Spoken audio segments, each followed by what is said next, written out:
Bonjour et bienvenue sur la chaîne Elios Guidance. Je vous retrouve pour les guidances du mois de novembre. Avant cela, je voudrais vous dire qu'il reste quelques places à la formation sur les arcades majeures que je donne le week-end du 20 et 21 novembre. Donc si ça vous intéresse, merci de m'envoyer un mail à l'adresse qui devrait s'inscrire sur l'écran, si j'y arrive, lesguidancesdelio@gmail.com. Comme ça, vous aurez plus de détails. Si jamais ça ne s'affiche pas sur l'écran, allez voir dans la description de la vidéo, je glisserai le mail, comme ça on sera sûr.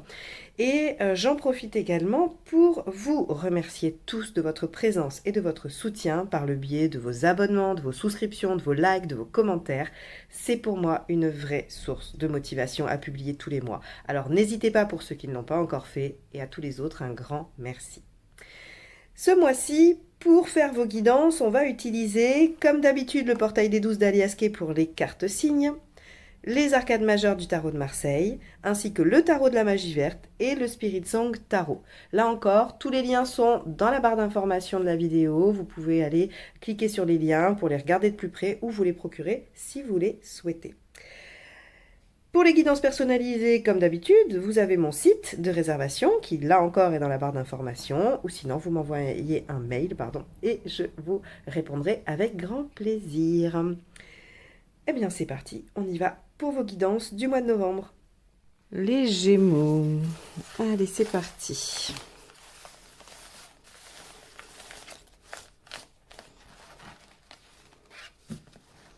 Novembre 2021 pour les Gémeaux.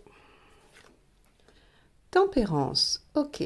Alors, Tempérance va nous parler de douceur, de communication, de guérison, de réconciliation, d'équilibre, de compromis, je ne sais pas si je l'ai déjà dit.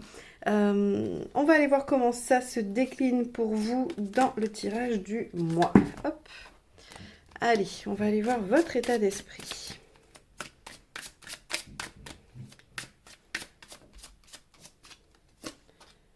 Le 2 de coupe. Ok, alors. On pourrait penser que vous avez envie de communiquer ou de vous réconcilier avec quelqu'un ou de trouver l'équilibre dans une relation, dans un lien. Alors quand je dis relation, ça peut être relation professionnelle, relation familiale, amicale, amoureuse, toute forme de relation où votre affect est quand même un peu engagé. C'est-à-dire que même avec un collègue ou un supérieur ou un subordonné au niveau du travail, il peut y avoir un engagement affectif. Et si je dis affectif, c'est parce qu'on est dans le 2 de coupe. En tout cas, on voit ici, entre ce 2 de coupe dans votre état d'esprit et cette tempérance, qu'il y a la volonté de trouver une solution, qu'il y a la volonté de concilier deux personnes, deux choses, deux situations. Ok, on va aller voir ce qui vous préoccupe par rapport à ça. L'as de bâton.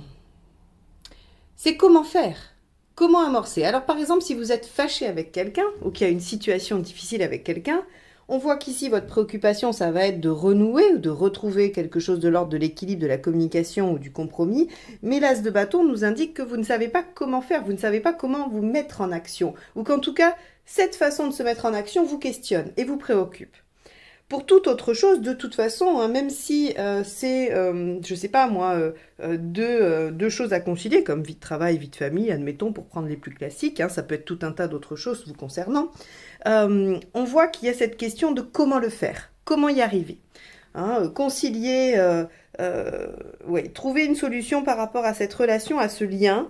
Il y a vraiment la question du comment faire, comment se mettre en action, et si je mets telle action, qu'est-ce que ça va donner? Allez, dans les faits. 5 de coupe. Alors, le 5 de coupe vous dit que dans les faits, il va falloir laisser des choses derrière vous. Laisser un comportement, laisser une croyance, laisser une situation, laisser quelqu'un, laisser quelque chose, quoi qu'il en soit. Avec le 5 de coupe, c'est vais-je pouvoir laisser derrière moi des choses que j'ai aujourd'hui et auxquelles potentiellement je pense tenir, ou en tout cas qui ont une importance pour moi, pour me diriger vers la suite, pour évoluer vers une suite qui sera, finalement, je n'en sais rien, mais je la suppose meilleure, sinon il n'y a aucune raison de quitter, hein, ou en tout cas il n'y a aucune raison de se questionner sur le fait de laisser. Donc on voit bien ici qu'on peut avoir à la fois la notion de réconciliation, la notion de communication, mais aussi la notion de compromis. De compromis, de venir se trouver, oui, un équilibre entre deux choses, ce qu'il faut laisser, ce qu'on va chercher. Bon, ok, donc là, pour l'instant, le tirage tourne vraiment autour de toutes les notions de tempérance. Il n'y en a pas une qui ressurgit plus que les autres. Hein. Ok. Qu'est-ce qui vous aide? La Lune. Ok. La Lune vous dit que ce qui va vous aider, plusieurs choses. Soit l'introspection, le fait d'aller voir à l'intérieur de vous ce qui se passe, comment ça se passe et ce qui se joue dans cette situation. Deuxième chose, d'être créatif, inventif, de laisser votre imagination trouver des solutions pour vous, trouver peut-être des moyens d'action, ce qui vous préoccupe. Et avec la Lune, on vous dit de toute façon qu'il peut y avoir un peu de lenteur, un peu de temps. Vous pouvez prendre le temps, d'accord? Et vous pouvez hésiter aussi. Alors, pas hésiter au sens de la carte 6 des amoureux, mais au sens qu'il peut y avoir des va-et-vient. Il peut y avoir des allers-retours entre des solutions et même voir entre les situations. Hein. Peut-être qu'on... Comment vous dire? Par exemple...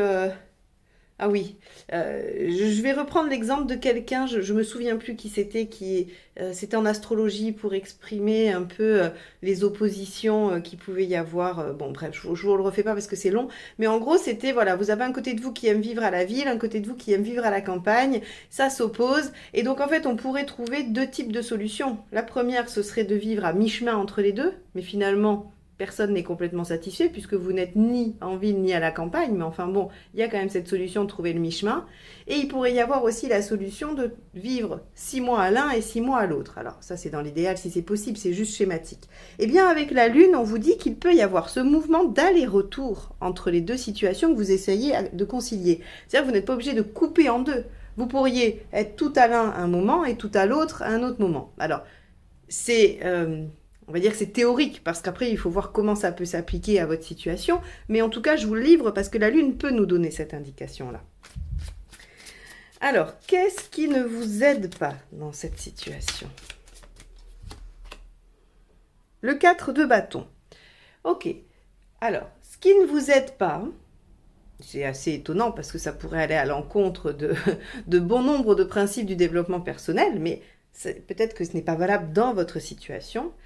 Ce qui ne vous aide pas, c'est d'être uniquement sur des préoccupations de pérennité. C'est-à-dire que, ou de longue vue, hein, ce que je mets aujourd'hui en place va porter ses fruits dans la durée, la pérennité à long terme. Ce qui va vous aider davantage, j'ai l'impression, c'est plutôt de vous questionner sur qu'est-ce qui vous rend heureux, qu'est-ce qui vous plaît, qu'est-ce qui vous fait profiter de l'instant, et non pas qu'est-ce qui pourrait, dans mes actes d'aujourd'hui, m'assurer du bonheur plus tard. Puisqu'ici, le 4 de bâton est en négatif, hein, donc j'interprète sa version négative. Donc, on voit bien ici que il ne faut pas forcément s'appuyer sur ce 5 de coupe qui est, bon, ben voilà, qu'est-ce que je laisse et qu'est-ce que je vais gagner? Parce que finalement, comme vous ne savez pas vraiment ce que vous allez gagner, c'est toujours un petit peu compliqué de prendre une décision entre de la certitude et de l'hypothétique. C'est-à-dire que forcément, il y a un déséquilibre tout de suite. Par contre, prendre une décision entre qu'est-ce qui me rend heureux, qu'est-ce qui ne me rend pas heureux, c'est peut-être plus simple. Ok. Émotionnellement. Hop là, bah celle-ci, elle s'est échappée, on va la prendre. Le pendu. Alors, le pendu, plusieurs interprétations. Peut-être qu'émotionnellement, il y a un temps de pause, un temps d'arrêt, qu'on essaye de voir les choses, c'est-à-dire qu'il peut y avoir, ça peut être favorable à un temps d'introspection avec la Lune. Mais on peut aussi avoir le fait donc voir les choses différemment, de s'élever par rapport, de s'élever spirituellement, d'avoir quelque chose qui vient vous faire progresser, avancer sur cette question de l'émotionnel.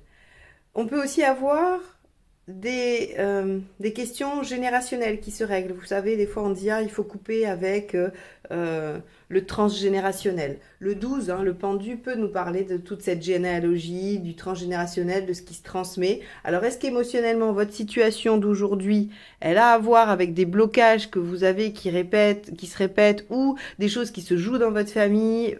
Bon, ça sera à vous de l'analyser et de voir si ça vous parle de ce côté-là. Sinon, émotionnellement, on peut avoir un temps de pause, un temps de réflexion.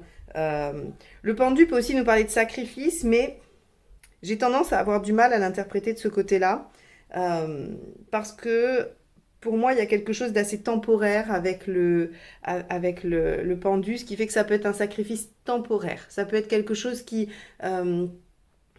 par exemple, prendre une pause, arrêter d'être dans l'action pour prendre une pause, voir les choses différemment, ça peut se révéler comme le sacrifice de ne pas faire ce que l'on a l'habitude de faire pendant un certain temps, hein, avec ce que ça engendre. Si par exemple c'est professionnel, ça peut engendrer une perte de salaire, une perte de revenus, donc c'est le sacrifice de ça qui va vous permettre d'avoir un temps de réflexion. Mais c'est temporaire, il y a quelque chose qui fait que ça s'arrête pour moi. Il n'y a pas ici un sacrifice définitif, je vais sacrifier et abandonner mon travail pour, je sais pas, me consacrer à ma famille. Je prends les clichés, mais parce que c'est des choses qui juste des choses qui vous parlent, enfin pour que ça vous parle. Donc on a ici cette notion de quelque chose qui se suspend temporairement pour permettre une vision différente, une élévation, une recherche personnelle. Voilà. C'est émotionnellement, il y a quand même quelque chose qui se passe dans l'inaction. Allez, matériellement. 21, le monde. Ok, alors pour ceux qui veulent bouger, voyager de façon très pragmatique, le monde vous l'autorise. Maintenant, c'est pas le cas de tout le monde. Dans le côté matériel, le 21 nous dit qu'il y a là la capacité d'arriver à clôturer quelque chose, à l'aboutissement d'un projet. Le 21 vous dit qu'il y a une réussite, qu'il y a une ouverture. Donc, normalement, matériellement, vous n'avez pas d'obstacle. Finalement, c'est pas tant que ça. C'est pas vraiment matériel votre problème sur ce mois-ci. Ça serait plutôt émotionnel, plutôt de trouver une issue à une situation ou trouver une façon d'agir dans une situation qui vous lie à quelqu'un d'autre, hein, et qui vous demande probablement de voir les choses sous un autre angle. Mais matériellement, on n'a pas trop d'obstacles avec le 21. Allez, on va aller voir où vous en êtes dans votre chemin de vie. Le 7 d'épée. Le 7 d'épée sort beaucoup sur ce mois de novembre. Je pense qu'il y a pas mal de choses qui se font intérieurement, qui se font en dehors du regard des autres.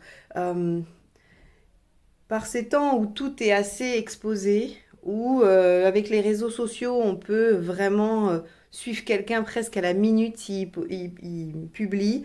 Là, on a sur ce mois-ci un 7 d'épée qui, moi, me fait penser que de manière globale, il y a quand même un retour sur soi, un retour à l'intimité et à la volonté de se protéger du regard des autres. Surtout qu'ici, ça ressort dans votre chemin de vie, ça ressort pas sur un fait ou sur une envie. C'est-à-dire où vous en êtes dans votre chemin de vie, vous êtes en train d'avancer, de prendre conscience de choses, à mon avis, discrètement. Avec la lune, c'est tout à fait logique.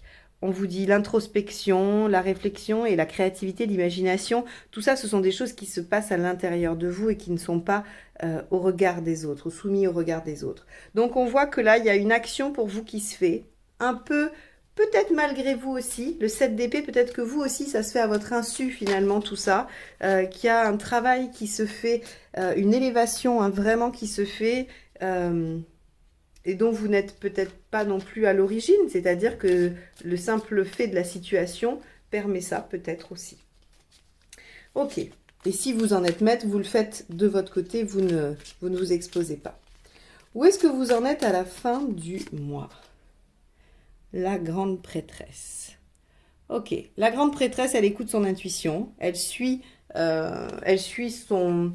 Je vais pas dire son cœur, parce que c'est quand même pas une lame très émotionnelle, la papesse, mais en tout cas, elle écoute sa guidance intérieure, elle a accumulé du savoir, de la connaissance, et elle en fait une sorte de mode d'emploi, hein, qui pourrait être utilisé.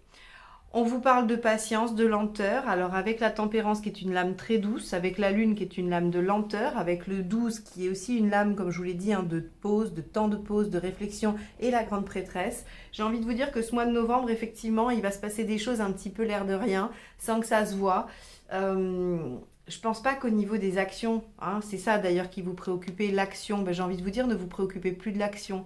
Parce que là, il va y avoir un passage intérieur à traverser, il va y avoir une vraie réflexion qui va être menée. C'est d'ailleurs probablement pour ça qu'on nous met le 21 dans le matériel, parce que ce n'est pas une problématique matérielle. Alors ça ne veut pas dire que vous n'avez pas de problème matériel par ailleurs, mais en l'occurrence dans ce tirage par rapport à la situation qu'il dépeint, ce n'est pas une problématique matérielle. C'est plutôt la problématique de savoir où est-ce que vous allez, comment vous y allez, comment vous conciliez cette relation, ce lien à l'autre, et par quelles actions. Mais on vous dit clairement, il n'est pas temps d'agir. La grande prêtresse vous dit qu'à la fin, il est encore temps de réfléchir, d'intérioriser et d'intégrer les choses. Bon, on va aller voir comment ça se complète avec la deuxième ligne de tarot. Et si on a un petit peu plus de détails. En tout cas, là, c'est déjà pas mal. On a une compréhension assez fluide de ce qui se passe pour vous, les Gémeaux, sur ce mois de novembre. Alors, avec le 2 de coupe, on a l'ermite.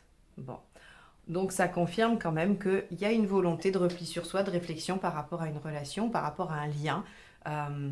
Que ce lien soit actif, non actif, quoi qu'il en soit, il y a dû avoir quelque chose où il y a une problématique liée à trouver l'équilibre, concilier des choses, ou une réconciliation, ou de la communication. Mais votre état d'esprit, c'est réfléchir, intérioriser, méditer sur ce lien. Avec l'as de bâton dans vos préoccupations. La justice. Ok, bah c'est le mode d'emploi. Vous voyez, c'est assez marrant. La justice, c'est tout ce qui va être en lien avec l'ordre, le mode d'emploi, la méthode, l'organisation. Avec l'as de bâton, on est vraiment sur agir du mieux possible, trouver la meilleure façon de faire, la meilleure méthode. Et qu'est-ce que fait la grande prêtresse en fin de mois ? Elle accouche d'un mode d'emploi. Sa réflexion lui permet d'accoucher d'un mode d'emploi. Donc, c'est ce que vous allez faire sur ce mois de novembre, visiblement. Avec le 5 de coupe, donc vous vous questionnez sur le fait de laisser derrière vous des choses. Bah, on a le 5 de cristal qui est le 5 de pentacle, le 5 de denier, qui lui nous dit qu'il y a des peurs, qu'il y a des peurs de manquer, peurs de ne pas être aimé. Ici, ce sont toutes vos peurs. Alors, moi, ce que j'aime bien chez le 5 de denier, c'est qu'il nous parle de peurs qui ne sont pas fondées. Il peut y en avoir parfois des peurs qui sont fondées, mais le 5 de denier nous parle de choses qui ne sont a priori pas réelles. C'est-à-dire que si on regarde vraiment, si on étudie vraiment la question, on se rend compte que nos peurs sont le fruit de notre construction, de nos croyances, de ce qu'on nous a inculqué, de nos expériences passées qui sont venues créer des failles, mais qu'il n'y a pas vraiment de risque. Donc vous auriez peur de laisser derrière vous quelque chose auquel vous tenez, parce que vous auriez peur de manquer ou de ne plus avoir, soit d'affection. Ici, je pense qu'on est plutôt sur une question d'ordre affectif, ou de reconnaissance, mais en tout cas, on n'est probablement pas sur du matériel. Avec la lune, qu'est-ce qui vous aide ? Le 2 de bâton. Ah oui, le 2 de bâton, c'est faire un choix sur une direction. Donc on est sur un mois passif, les Gémeaux. Un mois passif mais crucial, visiblement, parce qu'il y a vraiment un temps nécessaire à comprendre comment vous allez vous y prendre dans cette situation. Le 2 de bâton, c'est vraiment, je suis face à deux voies, deux minimum, et je ne sais pas laquelle prendre. J'ai l'impression que si je prends la voie de gauche, je vais être obligée de renoncer totalement à ce qu'offre la voie de droite, et inversement. Alors, c'est pas faux, un choix forcément amène un renoncement. Pour autant, il y a probablement la possibilité, en s'engageant dans une voie, de peu à peu arriver à converger vers quelque chose qui serait un bon équilibre, un bon compromis. Mais ça, il faut que vous puissiez prendre le temps de le réfléchir avec l'ermite et la lune. Ok, on va aller voir avec le 4 de bâton ce qui ne vous aide pas. Le 4 de cristal. Donc vous voyez ici, on vous dit que tout ce qui est de l'ordre de la stabilité, de la continuité, de la pérennité, c'est 2-4. 4 de bâton, 4 de denier. Le 4 de denier, il s'accroche. Il s'accroche à ce qu'il a, à ce qu'il reste. Il sauve les meubles. Il a peur de perdre le peu qu'il a, ou en tout cas le minimum vital. Et on vous dit que ça ne peut pas vous aider. Alors, il n'est pas là question de vous conseiller de vous mettre en danger, encore une fois, mais plutôt de vous questionner sur qu'est-ce qui est vraiment essentiel. Qu'est-ce qui fait ma sécurité? Qu'est-ce qui fait mon socle? Ce tirage, en tout cas, vous pose ces questions-là. Puisqu'on vous dit que, déjà, avec le 4 de bâton, il va falloir vous poser la question de qu'est-ce qui vous rend heureux. Et ici, avec le 4 de cristal, on va vous demander, mais qu'est-ce qui représente réellement votre sécurité? Est-ce que ce que vous désignez aujourd'hui comme votre socle est réellement votre socle? Alors, peut-être que oui. Mais en tout cas, ce tirage vous pose la question et vous permet peut-être d'y réfléchir 5 minutes. Avec le 12, le pendu, dans l'émotionnel, qu'avons-nous? Le 8, la force. Ok, donc on est bien là sur un temps de pause, un temps de retrait, un temps d'élévation pour acquérir une meilleure maîtrise, une meilleure domination de ses instincts, donc une meilleure maîtrise émotionnelle. Là, il y a une réelle élévation pour vous, hein, c'est-à-dire que ce temps de réflexion vous permet vraiment de gagner en domination sur vous-même, j'ai envie de dire. Parce qu'avec le 12 et le 8, on est, si vous regardez bien, ça fait 20. Et le 20, c'est le jugement qui, en fait, nous amène à passer un autre plan, à passer un plan plus spirituel, il y a une élévation. Le 12 et le 20 sont des cartes d'élévation spirituelle. Donc là, vous avez le 12, vous y rajoutez le 8, ça nous donne un résultat de 20. J'ai peu l'habitude d'additionner les cartes, mais là, ça me saute aux yeux. Avec la force, on a vraiment cette notion d'aller maîtriser avec aisance ce qui, a priori, est de l'ordre de l'instinct. Et avec tempérance, on a aussi ce côté conciliation, équilibre. Donc, c'est tout un jeu intérieur et caché, hein, qui n'est pas du tout dans l'action, dans le fait de faire ou de dire, c'est quelque chose c'est un mouvement intérieur qui se produit chez vous, qui vous ramène à l'équilibre. D'ailleurs, on n'est pas obligé d'être dans une relation, là je suis en train de me dire, ça peut être vous avec vous-même. Il y a, avec un 2 de coupe, c'est fort probable qu'il y ait une relation. Mais si jamais vous vous dites, bah oui, mais moi, je ne vois pas de quelle relation ça parle, posez-vous la question de s'il n'y a pas une guérison personnelle intérieure et une élévation par rapport à une problématique émotionnelle. Des choses que vous pourriez laisser tomber, des craintes, des peurs que vous abandonnez, hein, dans un choix de vie qui vous amènerait probablement, hein, à réfléchir à une nouvelle stratégie. Avec le 21, au niveau matériel, on a le 19. Bon, donc 21 et 19, c'est difficile de faire mieux. Alors, évidemment, tout le monde n'est pas dans une situation matérielle extraordinaire. Ça serait un peu réducteur de l'interpréter comme ça. Ce que je vais entendre plutôt, c'est que au niveau pratique, par rapport à cette situation, vous devriez posséder toutes les ressources nécessaires. C'est-à-dire que vous avez à votre disposition tous les outils qui vont vous permettre de progresser dans cette situation qui est exposée ici. Si ce sont je ne sais pas, si vous avez besoin de soutien, si vous avez besoin de références, tout ça, ici, ça nous dit que vous les avez, que vous les possédez. Ce n'est pas forcément que vous êtes dans une situation matérielle exceptionnelle, mais c'est que vous avez les ressources, vous les possédez autour de vous, elles sont présentes. Avec le 7 d'épée, où vous en êtes dans votre chemin de vie, nous avons le page de cristal. Bon, eh bien oui, il y a un renouveau, il y a un nouveau départ, un nouveau commencement. Le page, il y a quand même quelque chose de nouveau qui s'enclenche, qui s'amorce. C'est encore immature, tout événement coloré d'un page, alors d'un valet, est vraiment dans l'immaturité au sens quelque chose qui n'est pas encore abouti, quelque chose qui démarre, quelque chose qui en est aux prémices, hein, c'est les préliminaires de quelque chose. Eh bien, de façon discrète, vous êtes en train de construire les préliminaires, à mon avis, d'une nouvelle phase de vie, plus équilibrée, plus douce par rapport à celle d'avant. Avec la grande prêtresse, on a, eh bien regardez, on a le 20, on a le jugement. Donc, que ce soit dans une situation, dans une relation réelle, hein, quelle qu'elle soit, encore une fois, je le redis, ou que ce soit avec vous-même, on a 2 cartes qui peuvent nous parler de réconciliation. Donc, vous pouvez vous réconcilier avec vous-même, vous pouvez vous réconcilier avec quelqu'un, mais vous pouvez aussi être dans une élévation, dans le fait de trouver un équilibre, de trouver un compromis dans une relation, passer le stade d'après. Mais passer le stade d'après, pas forcément de façon factuelle, hein. Vous savez, on dit on se rencontre, on se marie, on fait des enfants. Alors c'est un vieux schéma, je vous l'accorde, hein, mais encore une fois, je vous ai dit que j'utilisais les clichés juste pour donner des images. Je ne dis pas que c'est votre cas. Mais là, il y a cette notion avec le 12 et le 20 de cette notion d'élévation, c'est-à-dire que pour vous, vous posez un autre regard, vous grandissez au regard de la situation, vous avez la capacité de la voir différemment, de la vivre différemment par rapport aux autres fois, à vos histoires ou à vos relations passées, et encore une fois, quelles qu'elles soient, hein, avec des collègues, avec de la famille, peu importe, il y a ce côté où vous avez progressé. C'est pas la relation en elle-même qui progresse, c'est vous à l'intérieur de la relation, ou c'est vous par rapport à vous-même.